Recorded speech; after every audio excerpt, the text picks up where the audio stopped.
Well, hello, hello. Good morning, everybody. Happy Friday. We've made it to Friday.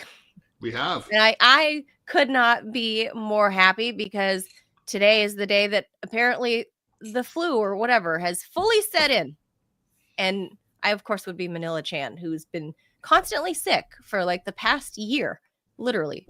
And over there in New York City is Ted Rawl. You are tuned into the Ted Manila Information Show, TMI for short, where we bring you way too much information. Anything from news, politics, lifestyle, culture, all that stuff. And today, you ask, we answer. So whether it's, personal stuff, whether it's, in this case, we've got like I think a meta question, like about society, Ted, and war and peace. So we're going to talk about all of that. Mhm. And of course, if you guys are looking for a straight-laced button-down news program, this is not for you. We do occasionally curse. I'm just going to put that out there. So, if you have the volume up and you're at the office, maybe you want to turn it down. It's all the stuff that you already know you want to hear about, some stuff you never knew that you needed to know. And then, of course, we'll laugh along the way. And when I laugh today, Ted, I'm going to try not to laugh because it's going to cause a cough. I'm just saying. I hear you. So it's I've one of been those. hearing you. I know. We are live Monday through Friday at 10 a.m. Eastern. So please be sure to like and follow this program so you can help us with our little fledgling little venture here. If you're watching on YouTube, subscribing is free. We need to hit that magic number of 500 subs before we get monetized and a couple other metrics, but we need to get to that magic 500 number so we can start getting monetization and hopefully start getting paid. And if you're watching on Rumble, if you are on the desktop version, the .com, you can go down to the bottom of the chat area and you'll see the white subscribe button. You can become a $5 monthly subscriber by hitting that button. Simple as that. And then you can support this program so we can keep doing it for you since we're trying to make this our actual real job. So with that, let's head to the headlines, Ted.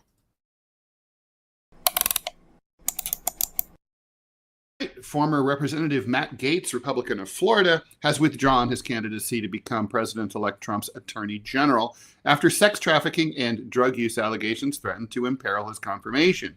Trump's pick of Gaetz encountered controversy from the beginning over allegations that he participated in sex parties, used illegal drugs, and had sex with a minor. Maybe he was just researching crime so that he would know how to prosecute crime. If he knew, you can't, if you don't know it, you can't really know about it, and then you can't take it out, right? I mean, this might have been the long game. I think poor Matt Gaetz is misunderstood, and we should all come to his defense and march in protest and wear pink pussy hats or I don't know, something. All right, the FBI investigated these charges beginning in 2021, but the DOJ never brought any charges against Gaetz. However, the U.S. House Committee on Ethics conducted its own investigation into the issue, which was set to be released before Gaetz abruptly resigned from the House of Representatives, derailing the committee's plans because, they were investigating whether he should stay in the House. And once you're not in the House, they don't need to have the report. Gaetz insisted he didn't do anything wrong and pointed to the closure of the DOJ case as evidence that the charges didn't have any merit. After meeting with Republican senators to discuss his nomination, Gaetz, a conservative firebrand from Florida and a loyal Trump defender, wrote on social media that it's clear that my confirmation was unfairly becoming a distraction to the critical work of the Trump-Vance transition. It's unclear if Gaetz can return to Congress now. This is an interesting constitutional question, and I don't know the answer to it, since he resigned from the current session, but he'd already been voted into the next session for his district in Florida. In other words, when you resign from Congress, do you resign from that session only, or do you resign like I quit? I mean, that's kind of a strange question. Or whether Trump will give him another spot in his administration. Let me just say, I don't think so. Hours later, Trump announced that former Florida Attorney General Pam Bondi will be his second choice to fill that role in his administration. Bondi, who is 59 years old, has remained in Trump's inner circle for years, and she's continued to advise him on legal matters. She was one of the lawyers who defended Trump during his first Senate impeachment trial. And she's already been criticized by the Democrats for example, entertaining the idea that the 2020 election might have been stolen. They've been calling her an election denialist. That's going too far. She didn't say that, but she's sort of open to the possibility that that improprieties might have occurred, which for some Democrats is going too far. I think it's that's a matter of opinion. But Matt Gaetz, where does he go next? Does he go back to Congress? I don't know if I've seen another situation like this where someone resigned from Congress after being reelected, but in that sort of transition period. I really don't know if there's any precedent for that, Ted. I feel like, I mean, this could really test the whole structure of elections here in the US. Like, can you quit this one, your current term, and then get sworn in for your next term? Because technically he won, the midterm elections, and it's a 2-year contract in a way, right? So he quit. So he severed this contract, but he has a second, that contract for, 2025 to 2027 is, he is not unbroken, right? He's committed. Right. He is committed to doing that unless, something happens, and nothing's happened. From what I read so far, people that are more expert in this field, obviously, than you and I, say that technically he has the right to show up for swearing in day, and that the Florida governor, Ron DeSantis, technically, unless Gaetz says so formally that he doesn't want to resume his seat for 2025, then DeSantis can move forward with getting somebody else to appoint. And it's far from certain that Gaetz will want to do it. We don't know what he's got planned. I will say this does revive, or should revive, the ethics inquiry into him if he goes back back to Congress, because the whole question is, are you ethically able to serve under the rules of the House of Representatives, which mean you have to pass muster with the ethics committee. Right.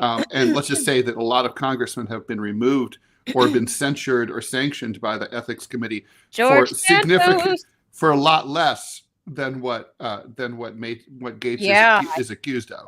George Santos, he was just spending campaign money on Botox and OnlyFans. Like, he was looking at porn and getting Botox. Like, that's an ethics violation. But accusations of hooking up with 17-year-old girls when you're a grown man that's close to 40, that's a whole different. I mean, it's an allegation.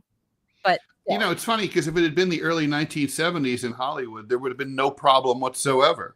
That was just like how everyone was doing that stuff back then. It was like, whatever, who cares? I mean, it wasn't even illegal in most states at all. I mean, age of consent in a lot of states was like 12 or 14, 16. I mean, you could get married in in southern states when you were like 13 or 14 years old.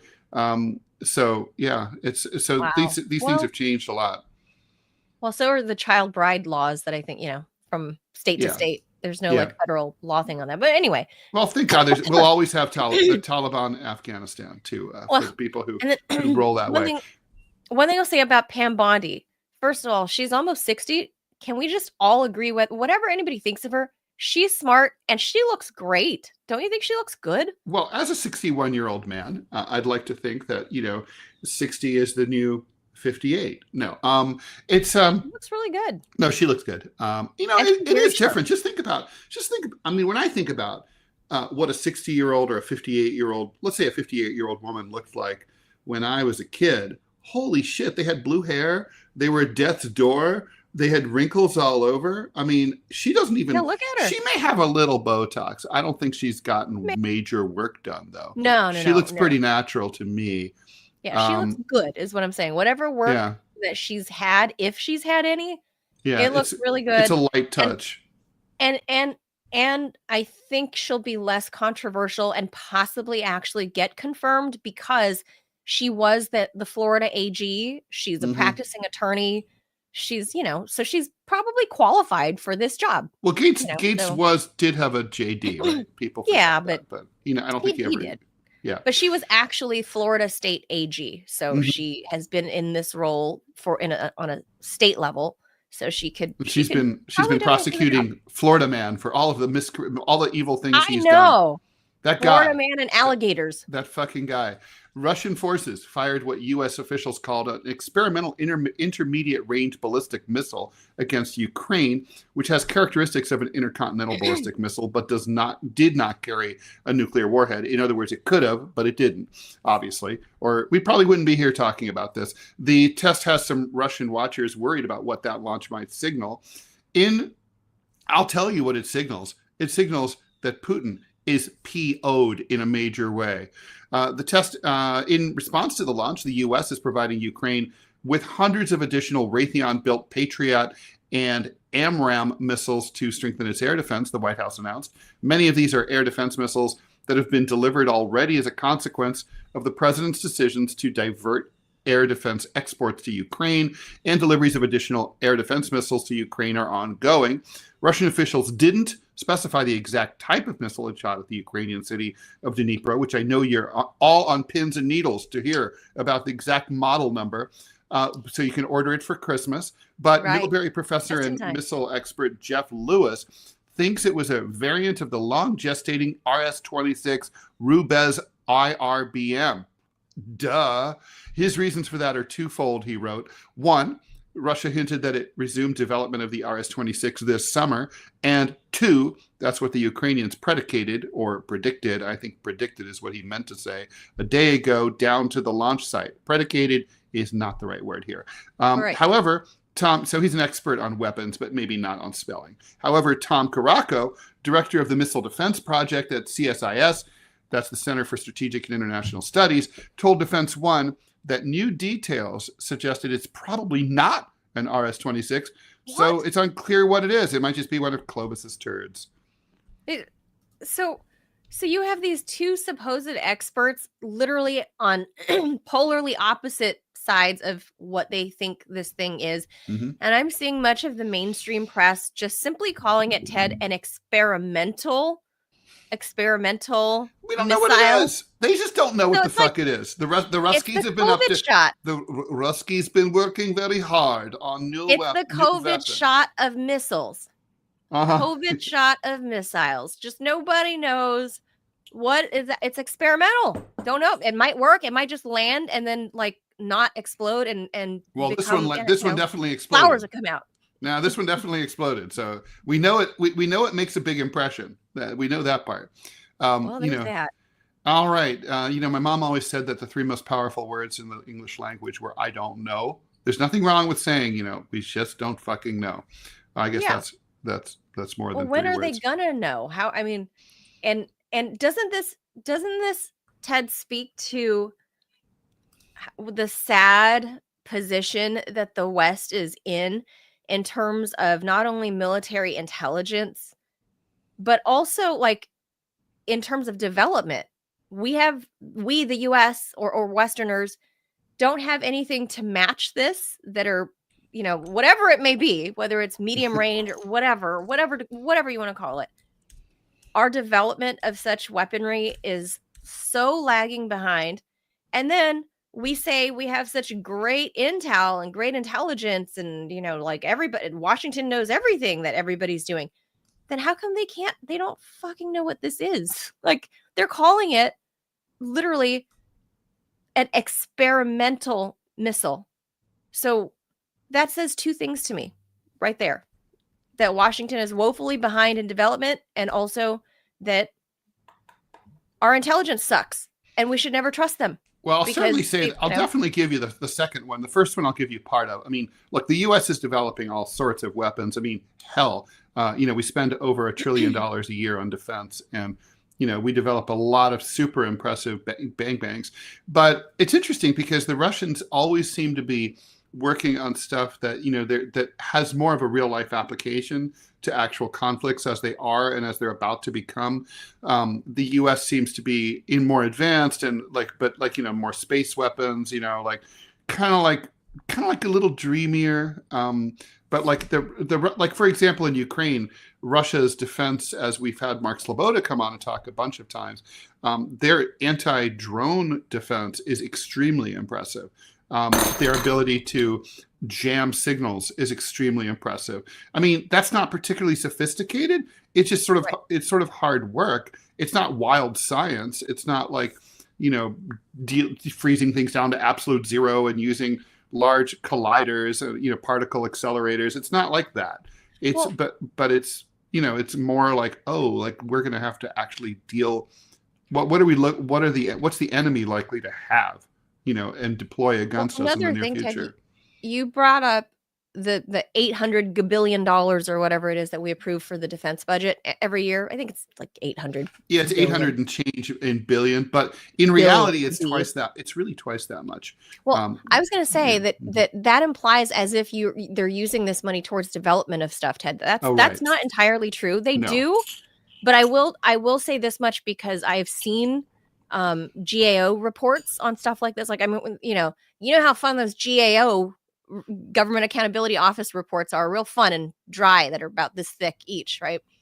That the reason the defense budget has gotten so bloated over time, besides inflation, and they kind of say that, Ted, but when you look at like stupid militarism projects like we had in Afghanistan for 20 years, and then the reconstruction of building shit or whatever, but then you're shipping, like, you have to build like a mini city over there, right? Like in Kabul or whatever, in the base, right?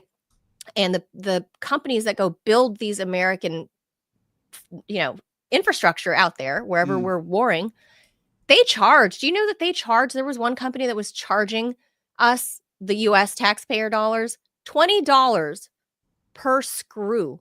So a box of screws going to Kabul or Bagram Air Base or wherever can cost you north of $10,000 for the DoD.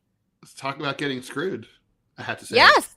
So that's literally true. So that's why part of the defense budget is as ridiculous as it is.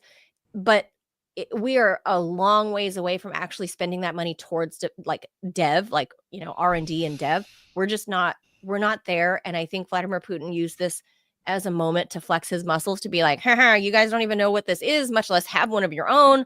So I'm just warning you, back off. So yeah, it is interesting. It's also a bit of a risk, right? For when he fired that, what if it was partly or completely a dud?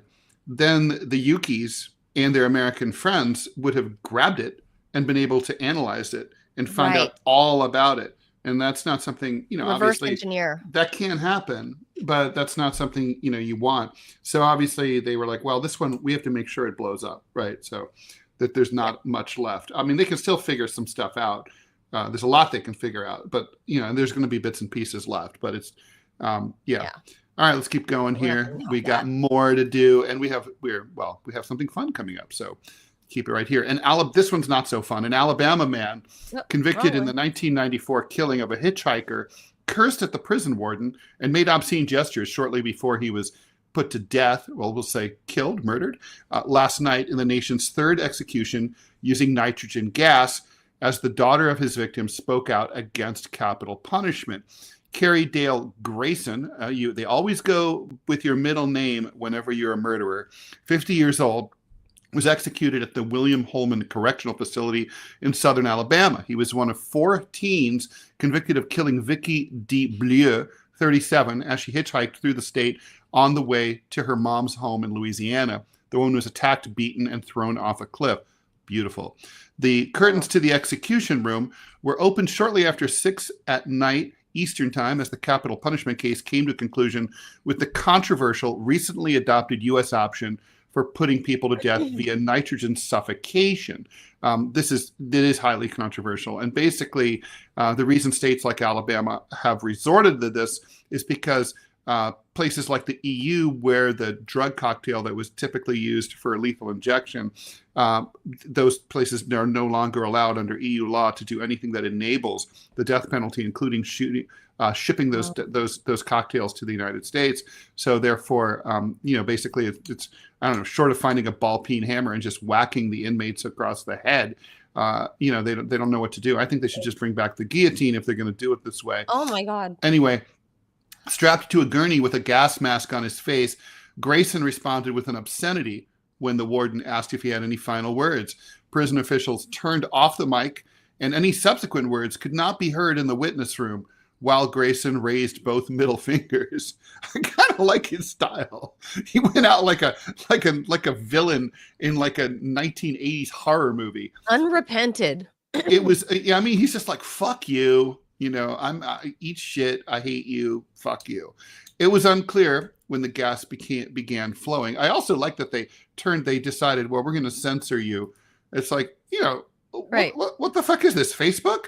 The guy can't talk. Right. It's his dying. Yeah, it's his dying last few words. I mean, let him have his fuck yous. Let him say it. Grayson rocked his head, shook and pulled against the gurney restraints. He clenched his fist and appeared to struggle to try to gesture again.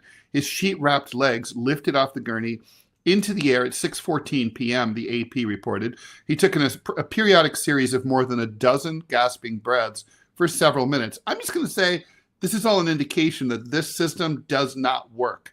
He appeared to stop breathing at 6:21 p.m., and then the curtains to the viewing room were closed at 6:27 p.m., and Grayson was pronounced dead at 6:33 p.m. So in other words, this was a half-hour ordeal.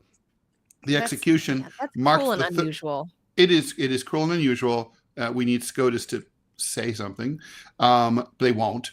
The execution marked the third time Alabama had killed someone with nitrogen gas. It was botched those two times also. So we're 0 for 3 here. Alabama is the only state in the country to use this method, which involves pumping nitrogen through a mask and depriving you of oxygen. It has been banned by veterinarians for use on most mammals across Europe and the United States. Oh my God. The only lesson from this grim sequence of events is that when states use human beings as guinea pigs for lethal experiments, they're bound to suffer, whether at the point of a needle or behind a mask, said Matt Wells, deputy director of the human rights group Reprieve US. I just want to reiterate that, like, a guy like this who killed this poor girl, he deserves to die. That's not my point. My point is the state shouldn't be in the business of killing him. A, because we can't be 100% sure he's guilty because it's human beings make mistakes in trials. B, the state should set the highest possible example for human behavior. And killing people is literally the lowest possible example that you can set for human behavior. So the state shouldn't be doing what it tells us not to do. The state should be saying, okay, we're not going to kill him. I mean, for sure. I mean, I wouldn't want, I feel better with this guy behind bars. I don't want my son to be hitchhiking and get picked up by a person like this, by a monster like this. But also, people can be redeemed. Murderers have gone on to be released and live great contributing lives. I mean, I don't think we should all be defined by the one thing that we did the rest of our lives. It's just, this is and obviously, states obviously don't know how to do this in any kind of credible way. It makes no fucking sense to me. This is barbaric. Most of the civilized world doesn't do it anymore. Right. Much of the developing world doesn't do it anymore. Just as a plain and simple rule for me, Ted, I am not a supporter or fan of state-sanctioned murder. That's all. I mean, let me put it this way: if this guy's walking on the street and, like, the victim's friend pops him with an AR-15, I'm on the jury. I'm like, that person's gonna walk. Okay, he's fine. You know what I mean? But it's like, this is like, these are state employees who have no skin in the game. They're just paid a shitty salary to go and kill people just because the state says to kill them. Some people get killed. Some people, who haven't really done anything wrong. Innocent people have been killed this way. Then other people, they live out their entire lives. Charles Manson is, chilled for decades in California prisons. He's a horrible person. I don't know. It's just like, there's so much wrong with capital punishment. There's nothing right about it. And it does not, there's no deterrent effect. I mean, if there was, crime rates in states with with capital punishment would be lower. You'd expect lower murder rates in states with, and you have higher murder rates in states with capital punishment. There's no correlation whatsoever. I'm not saying that it encourages murder. I'm just saying when you're out to kill someone, you're not thinking, oh, I could be executed someday. That's not deterring you. Yeah, I agree. Period. I mean, there's really just nothing else for me to say other than I disagree with the state. It also should be on country, television. The state.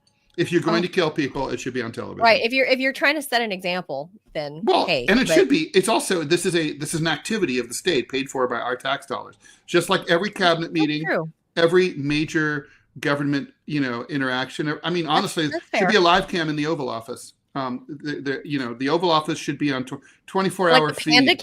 Like the panda cam they have at National Zoo. Yes, the president deserves less privacy than a panda.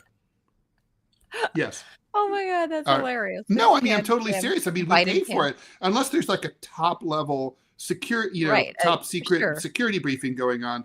Absolutely, we deserve and should know everything they're up to. Right. And they shouldn't be able to have like meetings down the hall. Like, no. In the Oval Office. You mean like if Biden's kicking his feet up on the Resolute desk eating an ice cream cone, I want to see it. Yeah, 100%. Well, I mean, why not? He's our bitch. He works for us. We are his boss, right? I mean, we've lost track of that in this country, where we tend to think there's top-down authority. Like we were, it's government by the people for the people. Well, that's not obviously not the way it feels, but that's what it's supposed to be, and we should be insisting on that. All right, sorry. That's fair. That's my little rant. Okay, let's keep going here. This one's fun. This one is it is fun and it is weird. So stupid. Okay, here we go. So, oh my file is garbling here. Okay, here we go. Jussie Smollett's. Is it Smollett? Juicy. No, Juicy? It's Smollett, but no, I call him Juicy. I'm calling him Jussie. I always call people what they want to be called. Jussie Smollett's conviction in an alleged hate crime hoax has been overturned by the Illinois Supreme Court. Very curious on your take about this. The Empire actor was convicted in December of 2021 of 5 felony counts of disorderly conduct. It's kind of hilarious, right? Felony disorderly conduct? I mean, to me, disorderly conduct is like you're running around like, blah, blah, blah, blah, blah, blah. And then it's like that. That's not a felony. All right, sorry. For allegedly staging a hate crime against himself in 2019 and was sentenced to 150 days in county jail, plus 30 months of probation and $130,000 in restitution. This came after the original charges against him were dropped in March of 2019. But then the case was picked back up when the Cook County State's attorney asked the state to conduct an independent inquiry with a special prosecutor. That was, of course, in response to an outcry, particularly by conservative media outlets like Fox. In December 2023, a state appellate court rejected his bid for an appeal, and it was ruled that he'd have to complete his full sentence, 6 days of which he served before being freed pending appeal. Earlier this year, the Illinois Supreme Court agreed to hear that appeal, and that court found that the special prosecutor's decision to retry him violated his rights. In January 2019, Smollett told police that he was attacked outside his Chicago apartment building by 2 guys who called him racist and homophobic slurs. By the way, both of whom I think were black, actually, right? Yeah. And placed a noose around his neck. After an investigation, the police alleged that Smollett had paid 2 acquaintances to stage the assault, and a grand jury charged him with a Class 4 felony for filing a false police report. In March 2019, all charges were dropped after the Cook County State Attorney reached a deal with his defense team that included him taking part in community service and forfeiting his $10,000 bond. However, with the Obamas jumping into that, by the way, in March of 2019. However, following controversy over those charges being dropped, the state of Illinois conducted a separate inquiry into the matter with a special prosecutor, Dan Webb, who then indicted Smollett again in February 2020. In November 2021, the trial began, and he was found guilty the following month. All right, Manila, I'm not going to tell you how I feel about this. What do you think? So, first of all, I think he is a douchebag. Juicy Smollett. We're in 100% agreement on that point. He's absolute douchebag that was extra fame-seeking and attention whoring, that he wanted to exploit the moment that, like there's this whole, Trump is Hitler thing that we've been hearing ever since then, and Trump is a white supremacist, blah, blah, blah. he wanted to exploit that. And literally, I mean, we're looking at police body cam footage that when they showed up to his apartment, he still had the noose around his neck, right? He claimed 2 white supremacist Trump MAGA hat wearing white supremacists accosted him in a freezing February morning or early wee hours in frickin' Chicago in a blizzard because he was walking to Subway sandwiches at like 1 a.m. during a blizzard. That's totally normal in Chicago during a blizzard. Like you get a actually that is completely normal in Chicago. If you're not going outside in a blizzard, you're going to be home 5 months out of the year. No, that is normal. Oh my God. So, but then this douchebag like pays his buddies that like they're physical trainers, like and from Africa, by the way. And this guy's like a multi-millionaire actor. Yeah, and they're like Somalis or Ethiopians or something. Yeah, he's like they're from Africa, and one's like a stuntman, and one was like a physical trainer, and they worked with Jussie Smollett. And I don't remember how much it was that Smollett was paying these guys to stage this whole thing. But this fine, whatever, if the law is the law and they had to overturn it based on this legal technicality, I guess is what it sounds like. You know, I'm not a legal expert, but it sounds like a legal technicality that they overturn this conviction.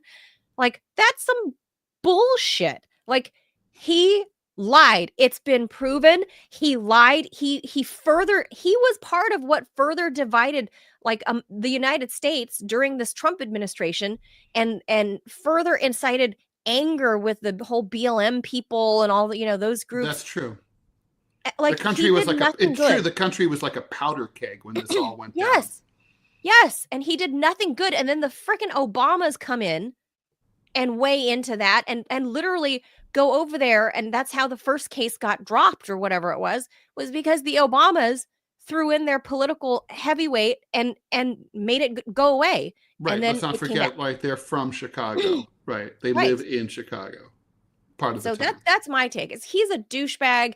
He deserved to be sentenced. He deserved to do some time. He made a false police report. Like, he filed. Wait. You think so first of all, you think he deserved prison time for this stunt? I mean, I'm not stipulating that he's not an asshole. He was like, I mean, he's obviously an asshole. I mean, days. I think he's an That's asshole. Fine. He deserved it. I think when I saw him interviewed, I thought this guy's an asshole, even if he hadn't done this. He's just an asshole. He deserved whatever few days that it was that he was in jail. You think filing a false police report and like wasting the cops' time? I mean, which is and all wrong. This money, and it wasn't just like filing a false police report, like, oh, somebody broke into my car and you really broke into your own car for insurance purposes. Or let's say you're wearing a bear outfit and or the bear, yes, the bear thing. Like, totally different thing. This created a nationwide firestorm about race when we were a tinderbox just leading up to the whole George Floyd thing a couple months after that, right? Like in early 2020. Mm-hmm. And he just made everything worse. And then why, like, Chicago, shame on them. They absolutely spent way too much money and time investigating this claim from Jussie Smollett because he's a celebrity. If it was a regular any random black person that said, oh, two white Trumpers, put this noose around my neck and I broke away, they'd have been like, okay, take a report and try to follow up a few leads. Nothing turns up. Okay, next. They went to the hilt for this idiot because it is a 2-tier justice system and he's a celebrity actor. That sounds more like a reason to put the cops in jail rather than well, no, because they investigated his case more than they would a regular person. That's I'm sure that's an indictment on them too. It's not his fault that he's a privileged douche.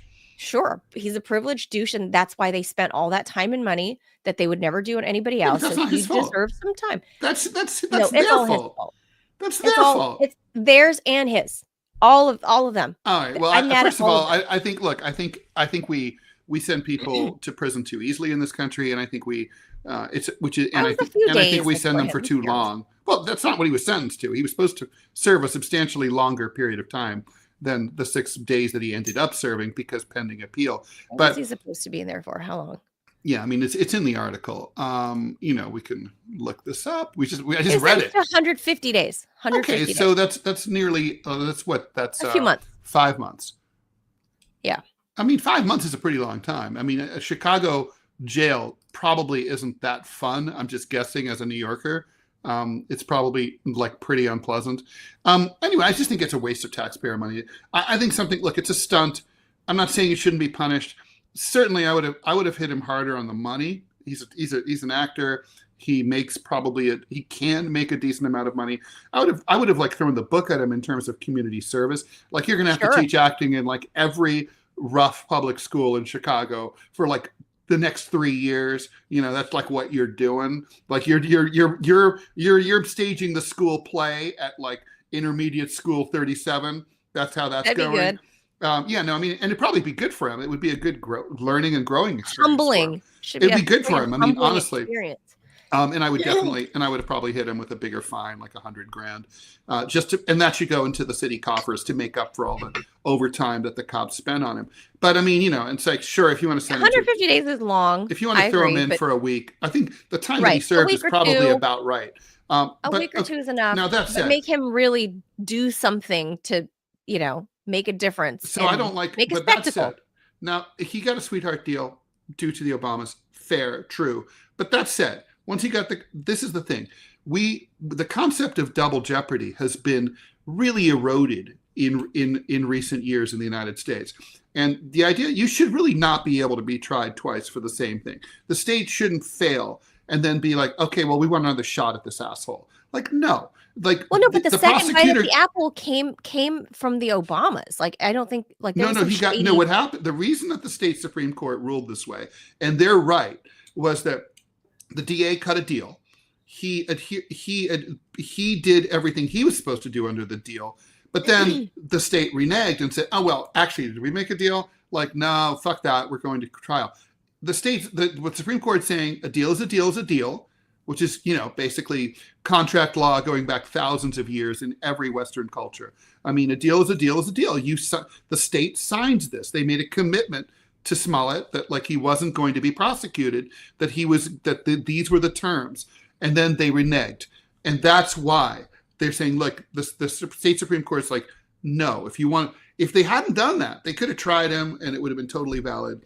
But once they cut that deal, that's it. So the lesson here is to the state DAs: don't cut a deal, unless you're sure that that's how you want it to end. I mean, also, I don't like the fact that they responded to media pressure.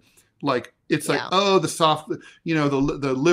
liberal DA connected with the Obamas. This is outrageous. And then like, oh, our bad. Okay, now we'll put him on trial. I mean, come on. If we start living like that, where some talk show host decides to like get mad, and then suddenly like everything is up in the air again. I don't know.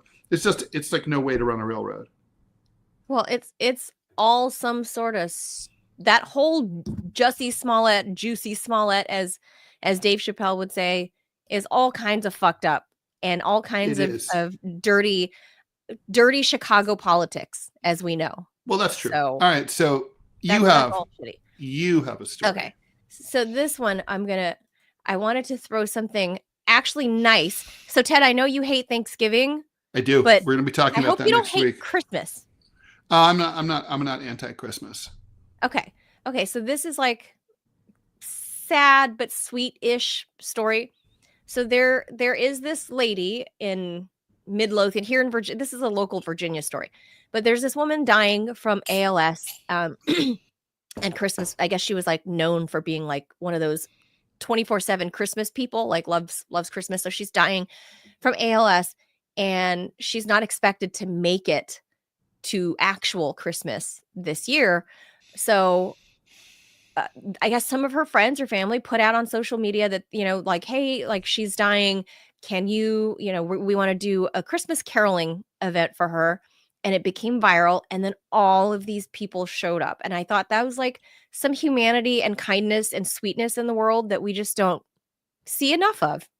So I thought something we should look at, because look how many people turned up to this like little BFE middle of nowhere Virginia town. Like, just look. Ethiopian woman diagnosed with ALS is not expected to make it to the holidays, and her family and friends asked the community to make sure she had one last Christmas concert. Jennifer Blake shares with us the touching moments. Christmas caroling early for a good cause, and even more people showed up than anticipated. I'm still kind of blown away at the turnout here, but it's incredible. When it started, we were expecting about 10, and I gave up on trying to keep track of how many people were actually showing up. A heartwarming November night full of community members showing love for Tracy DeMeyer, a woman with the terminal illness ALS. She was diagnosed several years ago, but the disease has worsened this year. We are coming into about the last couple weeks of her life here. Tracy's son Brian says the family wanted to make this Christmas extra special. She really wanted to get to spend Christmas with the family and friends and everything, and would really have liked to get some Christmas carolers. Was always her favorite part of Christmas. So some of her friends decided that they would try and pull a couple people together, talk to their church, and get a couple people out here. And then this happened. Hundreds of people filled her driveway and streets surrounding her home, singing loud. Dressed up in holiday attire, Mr. and Mrs. Claus and some elves even made an appearance. Some people who came understand what the DeMeyer family is going through, and they wanted to be there in support.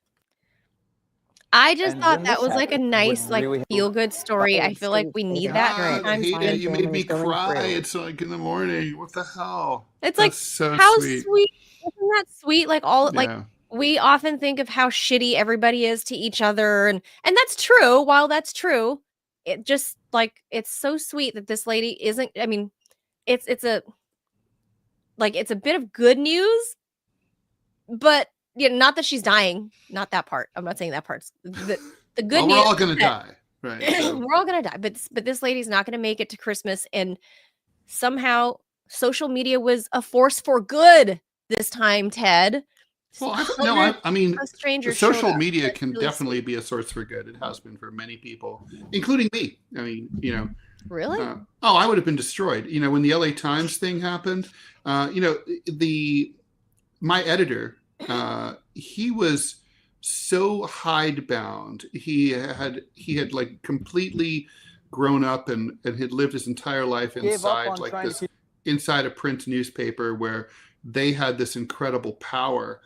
And I called, and when he called me to say, listen, we're gonna publish this piece about you, and we're firing you and all that, and I said, this is untrue, and I said I'm just gonna put all this on the internet, and everyone's gonna know that you guys are full of shit and that you're liars. And it was so interesting because he couldn't even, he didn't have any kind of response to me. It was just sort of it was like I was speaking Swahili. He didn't get it. No, you don't understand. Like Elon Musk says, we are the media. You're not. LA Times is not the media anymore. There's just a newspaper, and it's like they don't control the narrative anymore. And so I went, and I don't want to go down this rabbit hole, which I have a tendency to do whenever this topic comes up. But the point is, I did do that. And exactly what I said happened. I mean, everybody did see the truth. And at every turn of my case, social media came to my rescue. Even when I needed to, suddenly they threw this that you have to file a $75,000 cash bond in a week in order to keep your case going. Bear in mind, I'm the plaintiff. Right? They're treating me like I'm the defendant. And everybody rallied and threw money at me. Wow. And it was so social media, absolutely, people, they, including right wingers, were like Rush Limbaugh famously. He said, I hate Ted Rall. I hate everything he stands for. I hate his politics. He's absolutely right about the LA Times. He's been screwed. Right. Everybody should support him. So, this is a bump you got the Limbaugh bump. Yeah, I did get the Limbaugh bump, and there were other right-wing conservatives as well who I really always will appreciate that they had integrity and did the right thing. By the way, we have to shout out Well Dressed Nerd, one of our friends of the show, just donated $10 via Rumble. We appreciate that very much. So thank you, Nerd. Thank you, Mr. Nerd or Ms. Nerd or they Nerd. I don't know. Nerd is Yeah, Nerd is genderless. Yes. Or genderful. Pat on Saturday Night Anonymous. Live. Unknown, just like that Russian missile. It's a research thing. Nerd. Thank you, nerd. Thank you. We really appreciate that. But yeah, I hope I know it's cheesy, but it is the holidays, and I hope like other people found that kind of sweet, because it reminds you a little bit that there are nice people out in the world that They're will help not the strangers. exceptions, right? I really do believe that people, and even as individuals, like, we're both. We're equal parts the person who will cut someone off in traffic and the person who will come out on a cold night and dress like an elf and sing for this woman. I really do. I think that's just the human condition. That's very sweet. Yeah. In fact, actually, this is the fact that these people showed up for this lady is a good segue to our first Q&A question. It is. So let me explain what's going on here. So Manila, please put up the banner with the email address. So we're doing a new thing, the Ted Manila Information Advice section, and we're going to try to be doing this about once a week. TMA, Ted Manila If it goes well, we might do it more often. But basically, this is an ask us anything kind of thing. So, if you know Reddit, ask me anything. Ask anything. If you have a question, why is Manila coughing like that right now?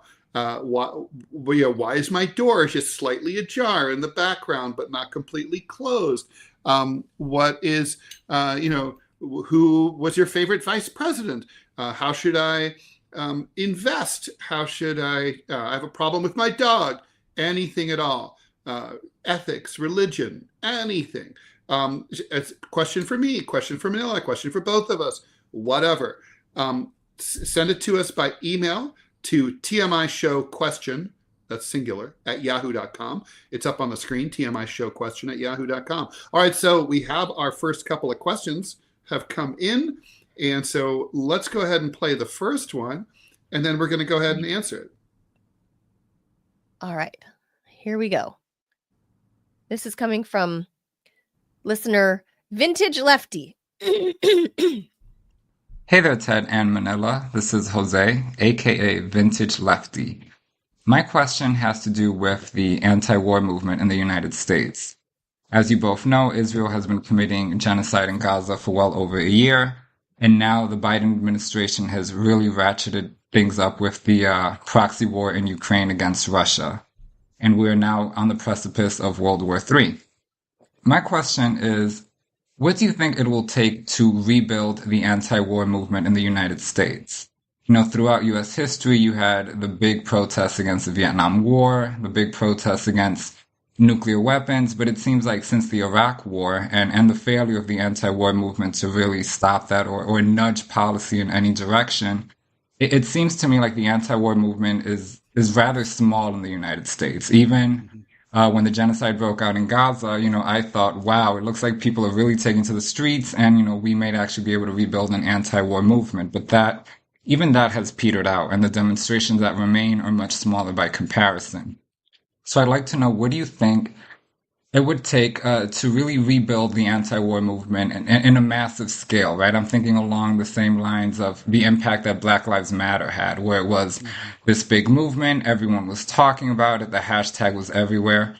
What do you think it'll take for the anti-war movement to reach sort of that level of influence and impact in the United States, especially right now at a time where I think it is very sorely needed?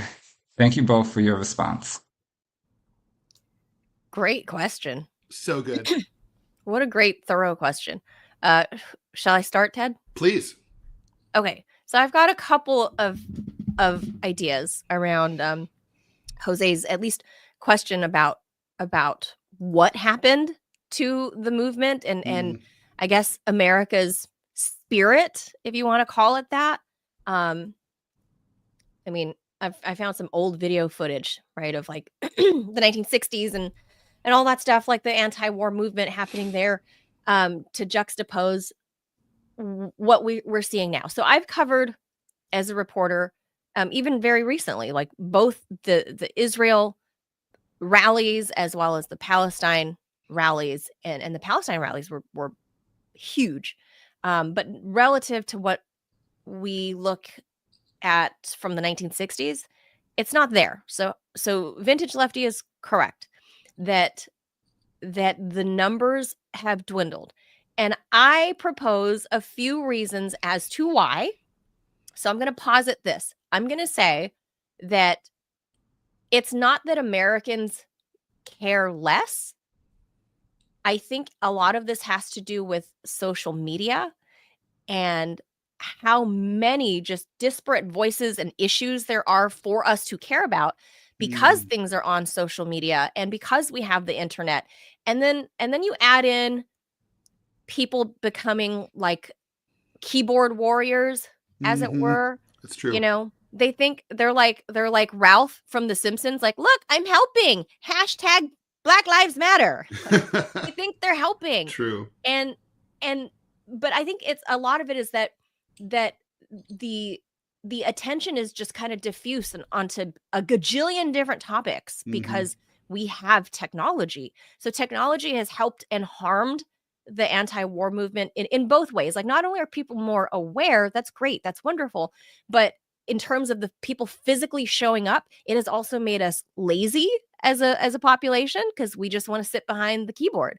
And I think a lot of people really don't know where to put their attention anymore. And even like you would think the idea of nuclear annihilation with a superpower like Russia should be a major issue, right? That people should care about. One would think.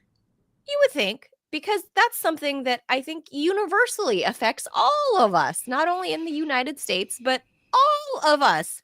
Because with as many nukes as Russia has, it would literally cloud up the entire planet and change the entire atmosphere and ecosystem here in the United States within a couple of months. And not only the United States, sorry, the world.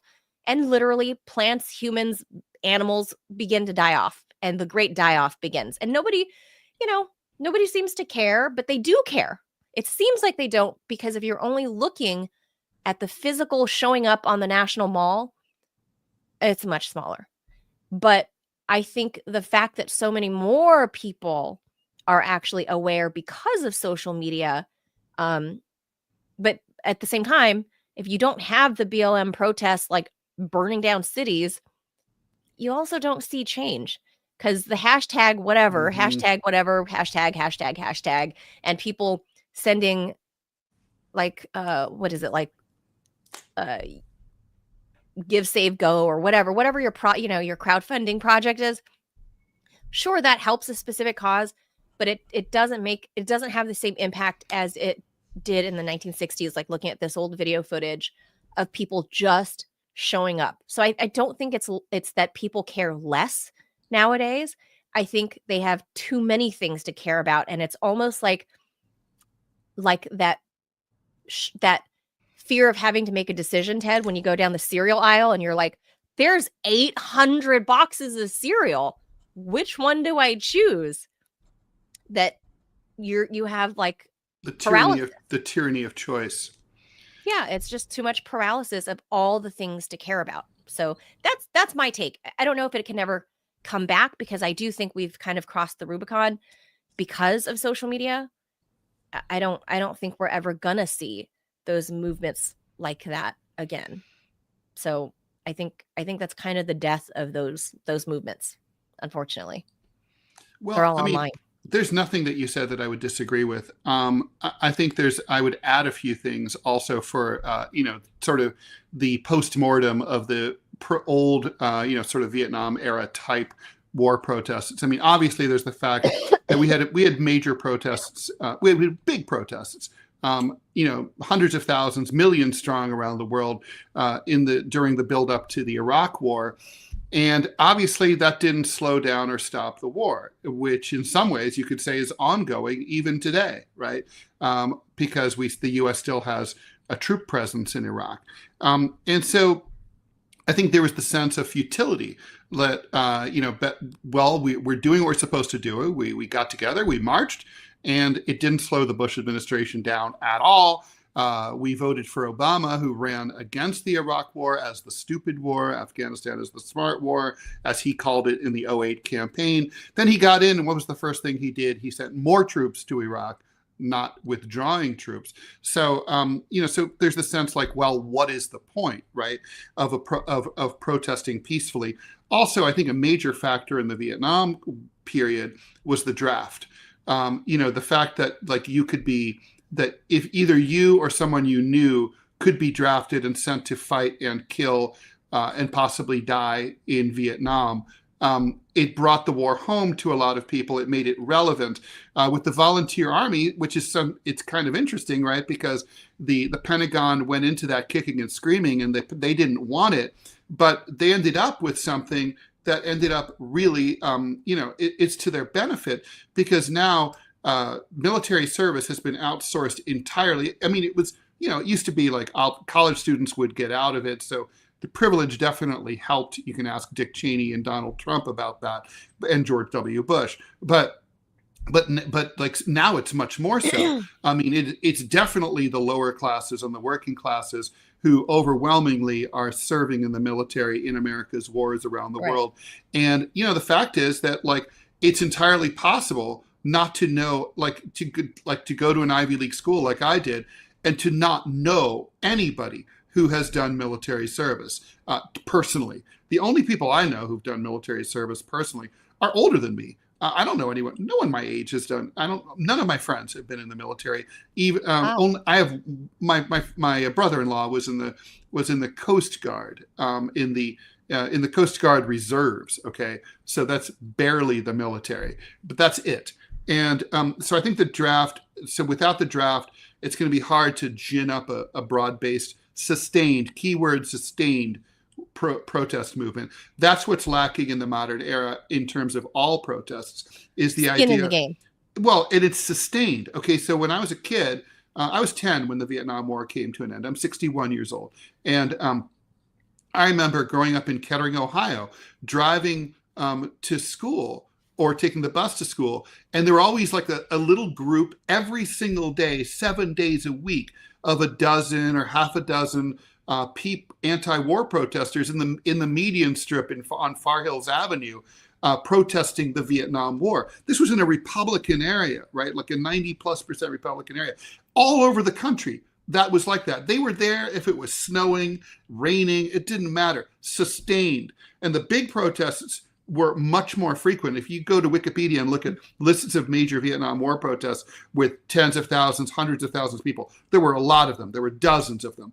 Okay, we don't have that. We do one Pink Pussycat March, Women's March, and then that's it. Maybe you do a lame follow-up, and that's it. There's no sustained protest. We do it on the weekend when it doesn't inconvenience the power brokers in Washington. They're not even there. You're yelling at a bunch of empty buildings. It's pointless, and I think people feel that. And then also TV. TV brought the Vietnam War into America's living rooms.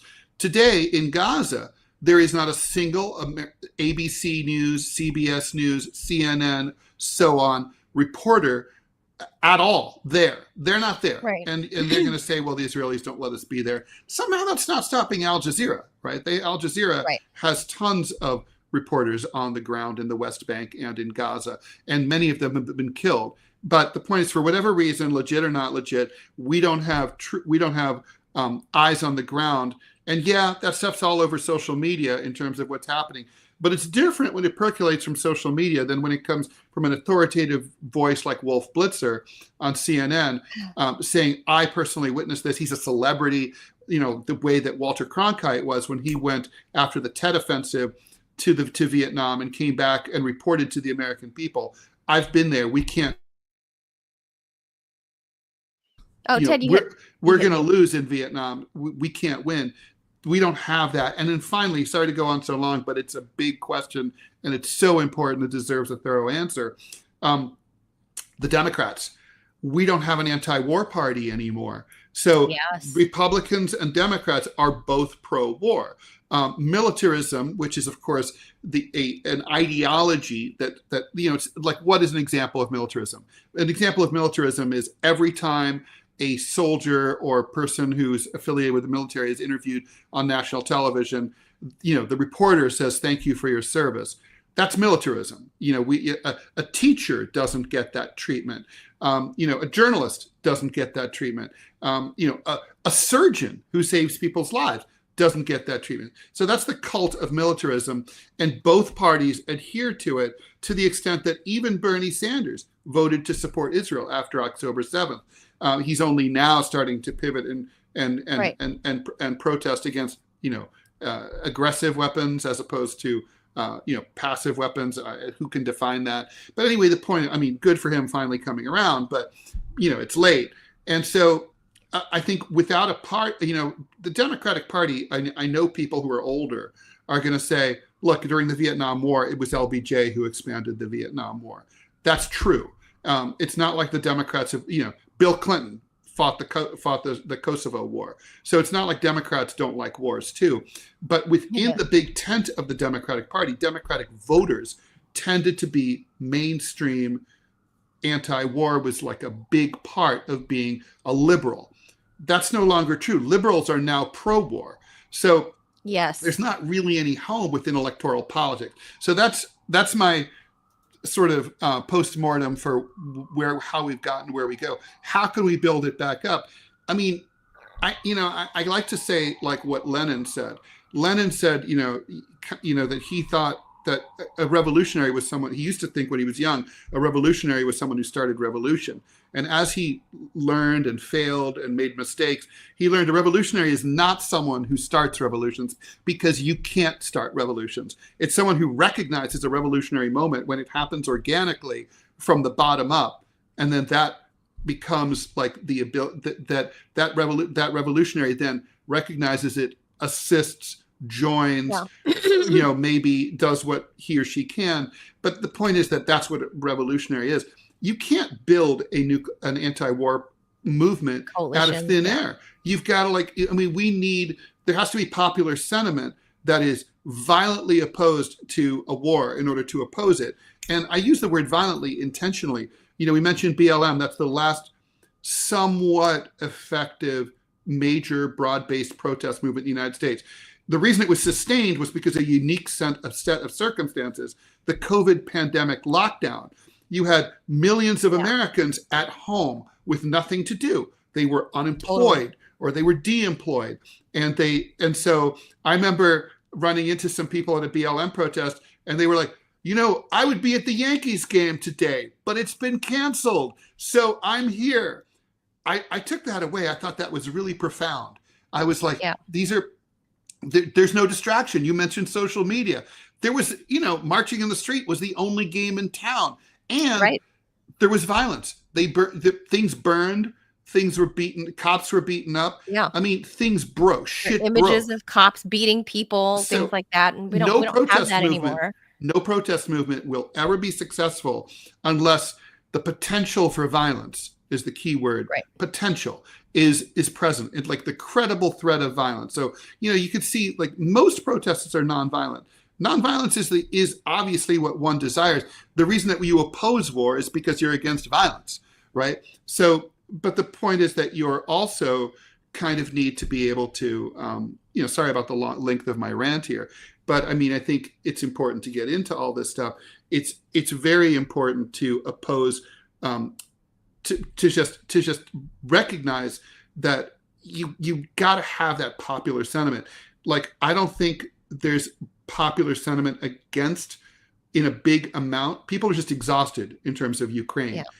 Gaza, people are genuinely pissed off, but then that was on the campuses primarily, and the system, the administrators, Elise Stefanik, all those people, they smushed it down and they equated opposition as to the genocide in Gaza to anti-Semitism.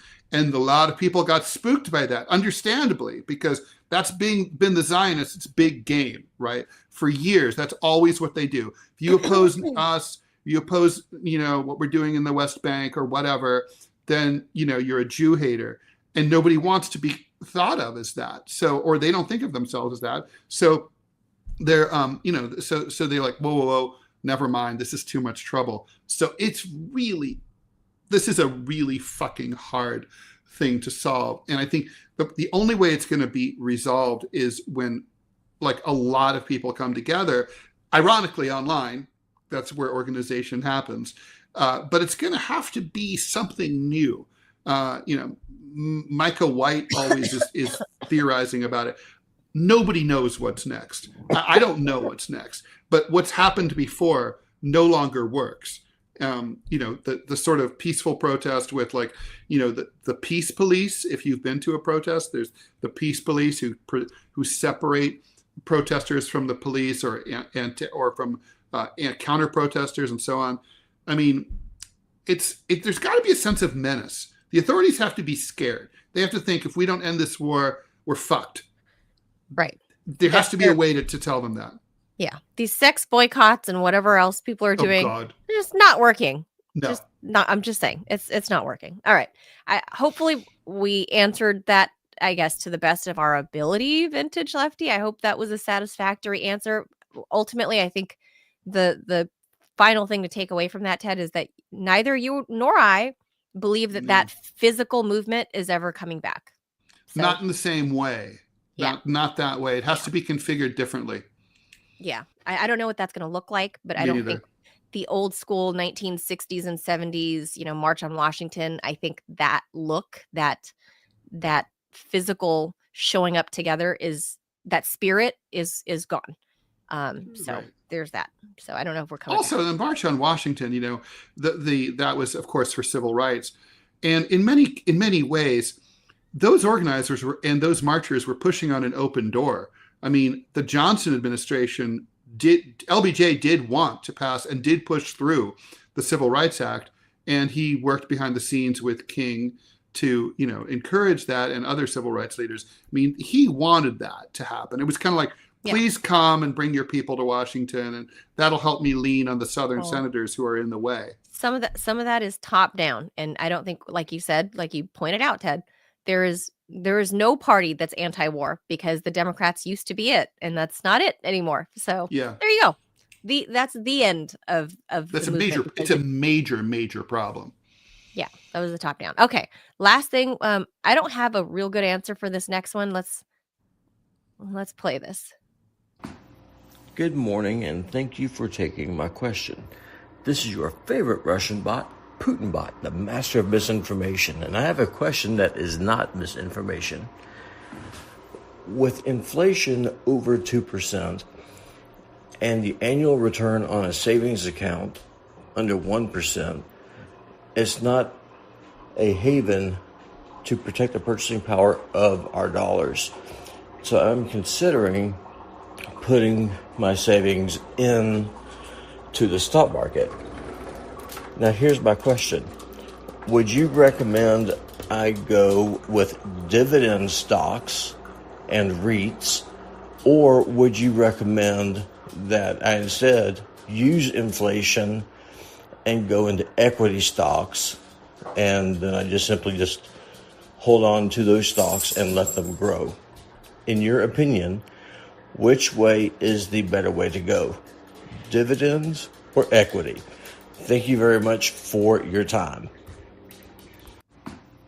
Good morning, and thank you for taking my question.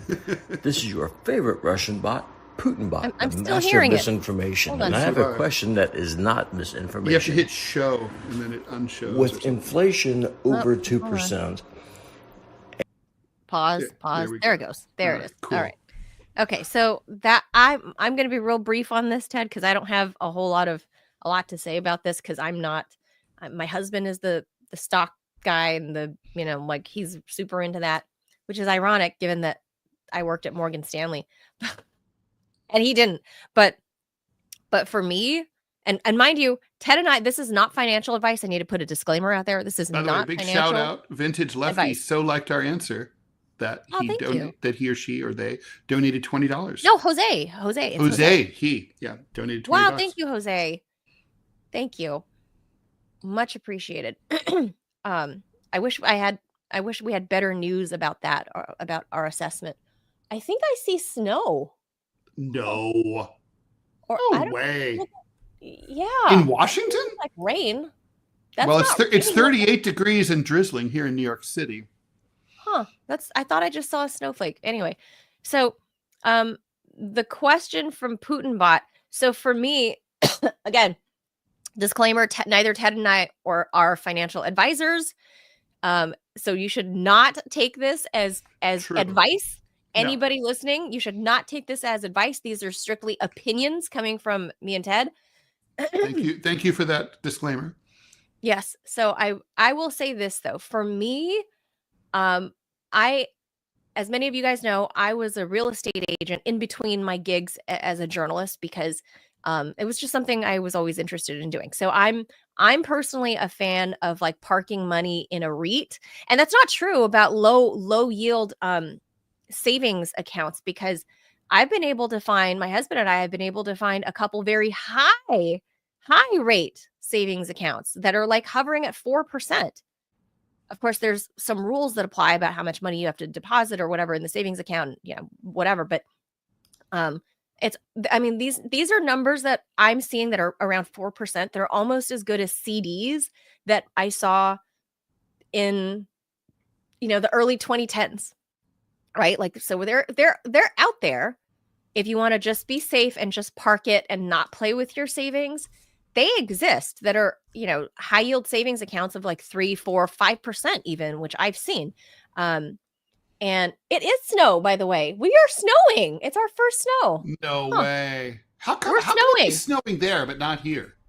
That's weird. We're snowing. Are you sure it's not? Looking That's at not like that's not dust from a nuclear explosion. That could be.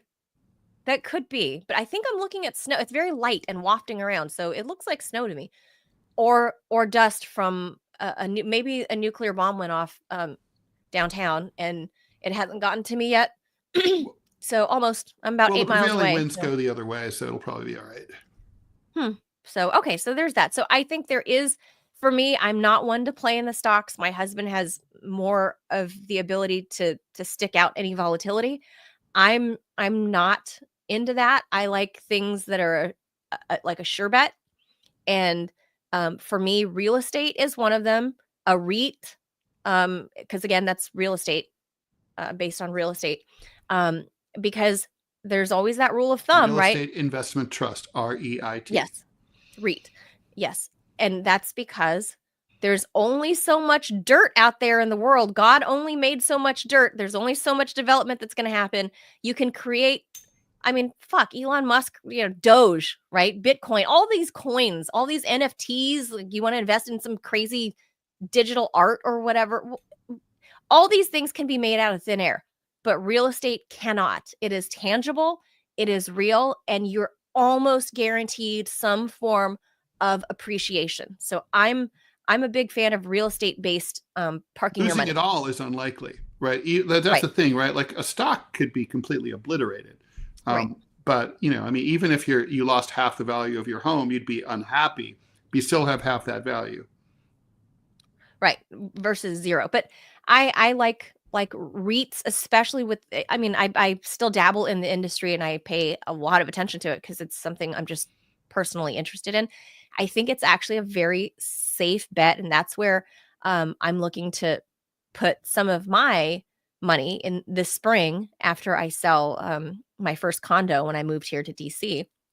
I don't know. I need to check though to see if it qualifies for I think, what is it? A 1031, 1039, 1033 like kind exchange. I forget the form number, but it's a like kind exchange. So I don't know if I can take the equity from that my condo has seen over the past, 7-8 years, if I can take that equity and just park it in a REIT, and if that counts as a like kind of exchange. So I need to look into that, but I'm not quite there yet. But again, I think property is safe. I think it's a safe bet. Other stuff, you just that law that you have to buy a new home, that you have to buy a new home in a certain amount of time, that's all gone. Right. That's not true anymore. So it's not there anymore? No, you don't have to worry about that. Now you only have to worry about capital gains. So unless you're, and the cap is pretty high. So unless you made one hell of a fucking profit, it's probably you probably don't have a tax issue.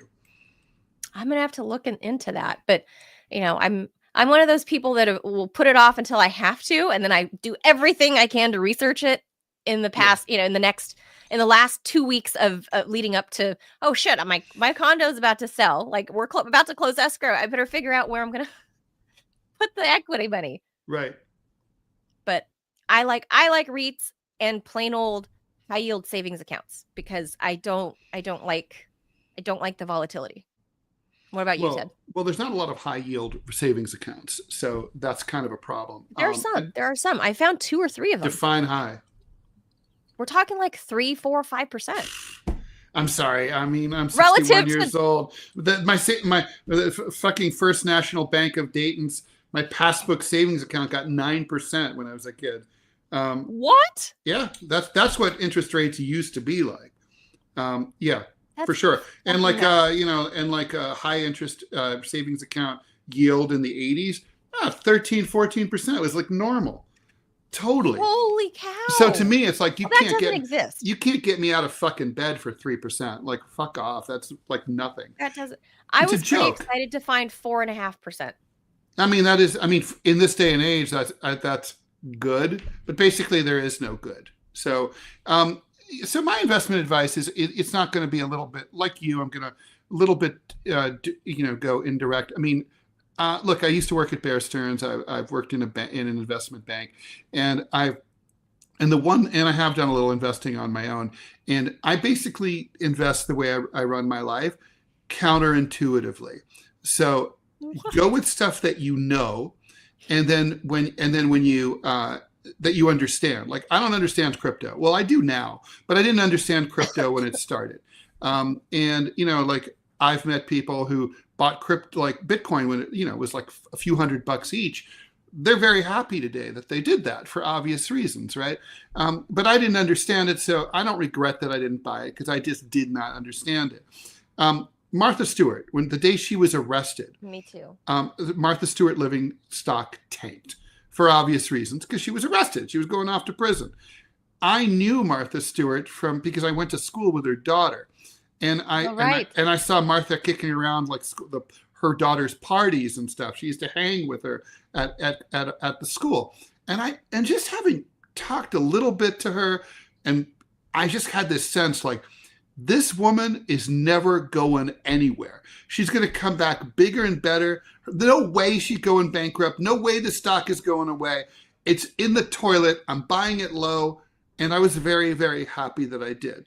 I do stuff like that. So if I see something that is like on the ropes, but I think is likely to come back, I'll buy it.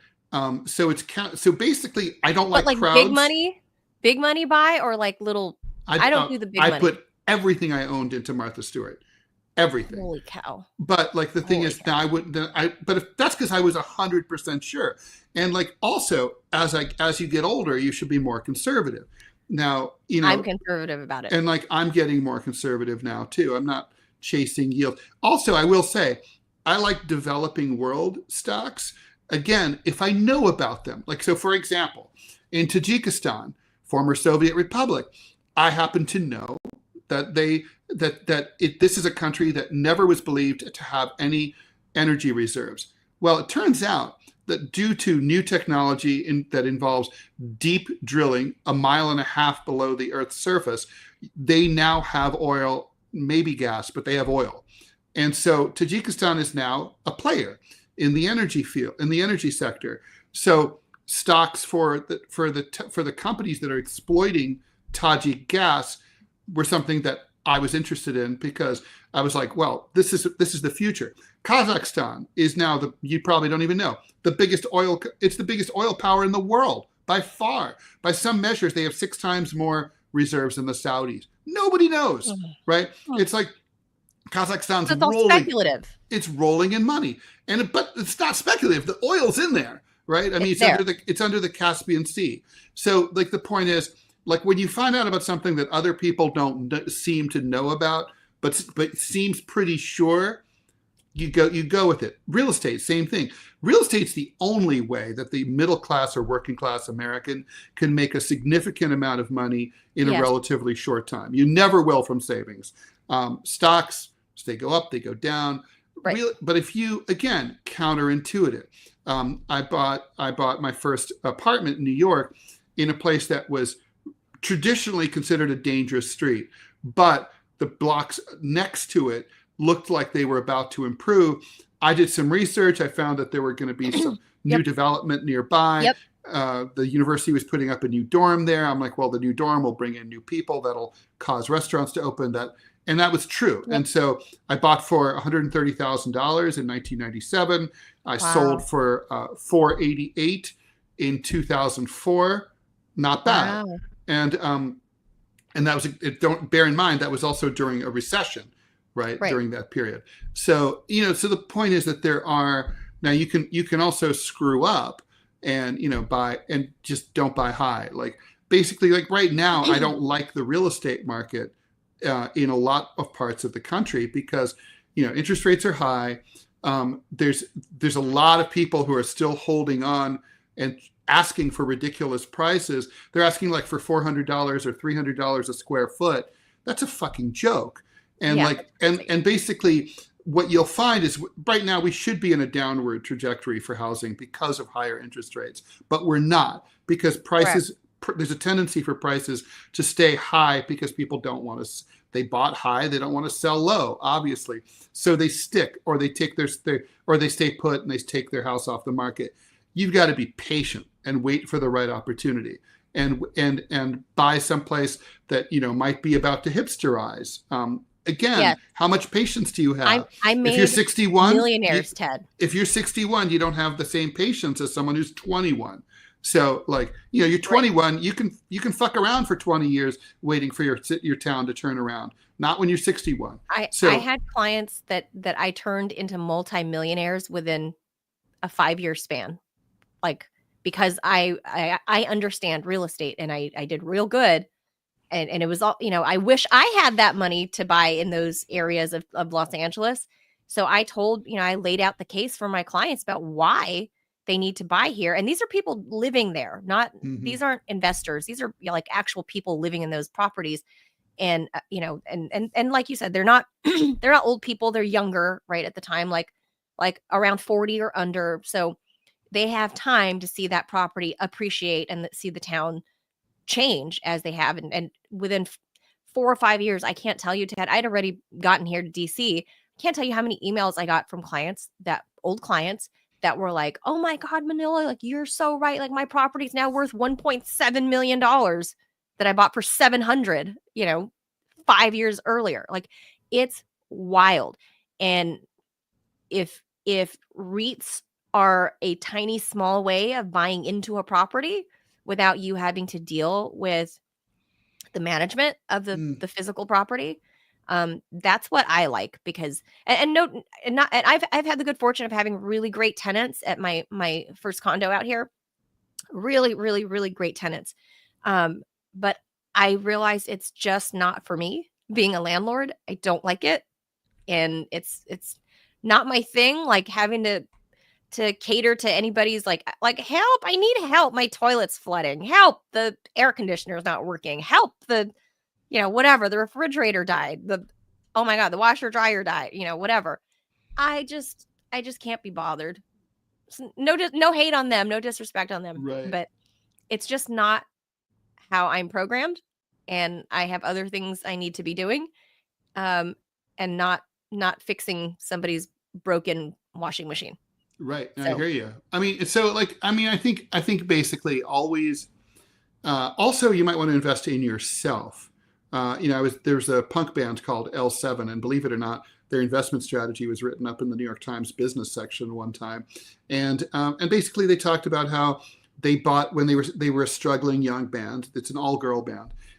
They lost a lot of their rights. And so they bought back their own rights to their own songs, and no one knows how to exploit a band's songs better than the band themselves, because they understand the music more in terms of licensing it for movies and so on.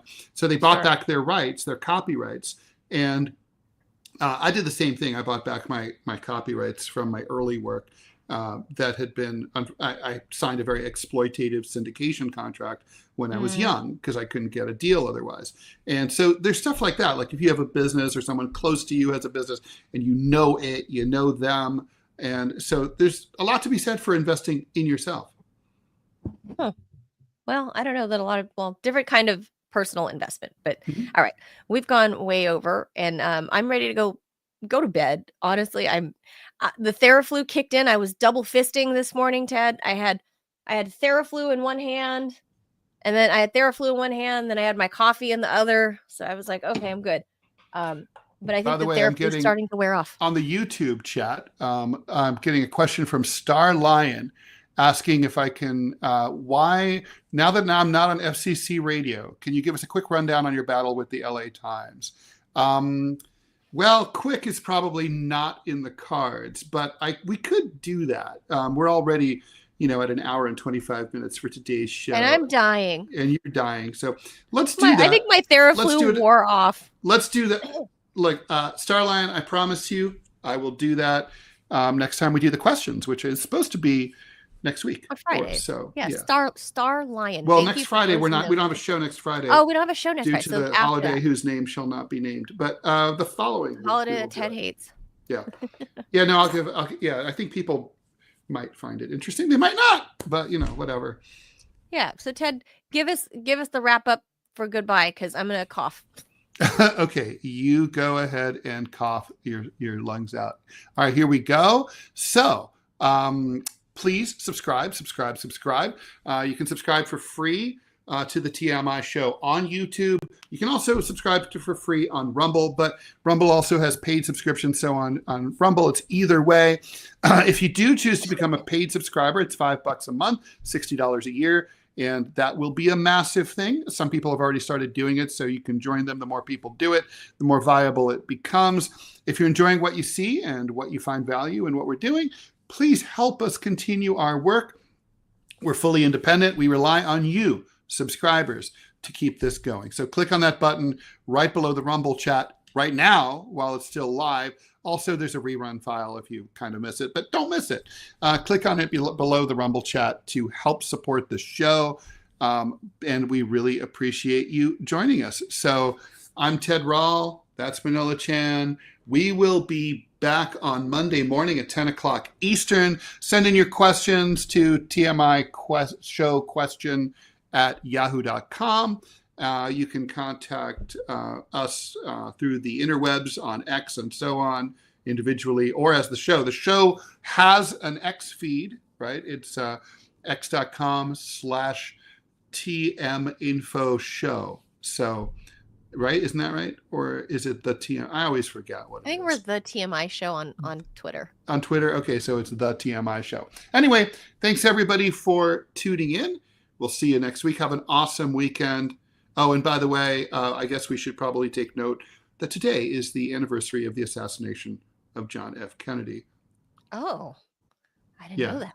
Yeah, I was born just 2 months afterwards. Before.